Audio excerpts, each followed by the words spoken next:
Good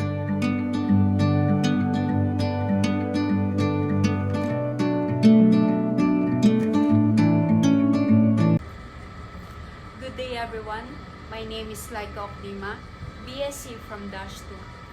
I'm going to discuss what is Republic Act 7586. Republic Act 7586, also known as National Integrated Protected Areas System Act of 1992.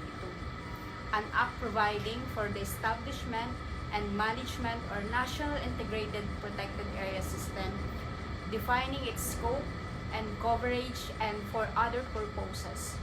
Nakilalang batas na ito sa kritikal na kahalagahan ng pangangailangan at pananatili sa mga likas na biological at physical na pagkakaiba sa kapaligiran.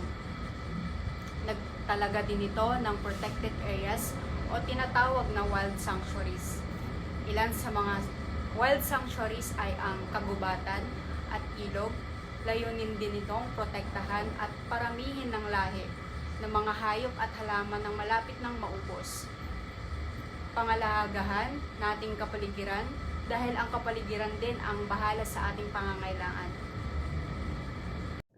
Good day everyone, I am Andrea Navarro, BSc-2, and today I will continue the discussion about the Republic Act 7586, also known as the National Integrated Protected Area System. This was enacted to establish a national system of protected areas in the Philippines to conserve biodiversity and ensure the proper management of protected areas. And today I will discuss the act identifies various prohibited acts within protected areas along with the corresponding fines and penalties for violators. Number 1. Construction of buildings or structures in protected areas without authorization from the Department of Environment and Natural Resources or DENR with a fine of 50,000 to 500,000 pesos and imprisonment of 6 months to 6 years. Number 2. Projects that harm environment such as mining, logging, and expansion of agricultural lands in protected areas with a fine of 100,000 pesos to 1 million pesos and imprisonment of 1 year to 12 years. Number 3. The hunting or killing of endangered or protected animals. Hello everyone, I am Allen De Jesus and I will be discussing about RA 11038, also known as the Expanded National Integrated Protected Areas System or NEPAS Act of 2018. It was signed into law on June 22, 2018 by former President Rodrigo Duterte. It aims to enhance the protection and management of the country's ecologically significant areas. It was primarily authored by Senators Loren B. Legarda, Cynthia A. Villar, and Senate President Francis Chis G. Escudero and Maria Lourdes Nancy S. Binay. So ang law na to is the amended law of the RA 7586. So nagdagdag sila ng mga protected areas such as forests, wetlands, and marine habitats. Notably, 5 protected areas in Cagayan Valley, Palawi Island, Peña Blanca, Tamauini Watershed, Salinas, and Casecnan, for a total of 107 protected areas nationwide or inside the Philippines. So dumapo naman tayo sa mga prohibited acts ng RA 11038 Section 20. Tama dito ang poaching and wildlife exploitation, yung pagsisira ng mga likas na yaman na wala namang necessary permits o walang mga permit galing sa gobyerno. Kasama rin dito ang timber, forest, product removal, cutting, gathering, or removing timber. So yung mga illegal na pagputol ng mga puno, removing, and other forest products without authorization, meaning illegal sila at hindi sila authorized gumawa or gawin yon. Kasama din dito ang destructive fishing practices, using fishing gears and practices that destroy marine life and habitats. Napaka-common yan sa mga mangingisda na gumagamit ng dinamita para makakuha pa ng maraming or makahuli pa ng madaming isda. Pero di nila alam na sisira yung mga coral reefs dahil dun sa impact ng explosion. Kasama rin dito yung pollution, dumping toxic chemicals, noxious substances or non-biodegradable materials into the protected areas. Yung mga, sabi nga yung mga nabubulok, tinatapon na lang kahit saan-saan.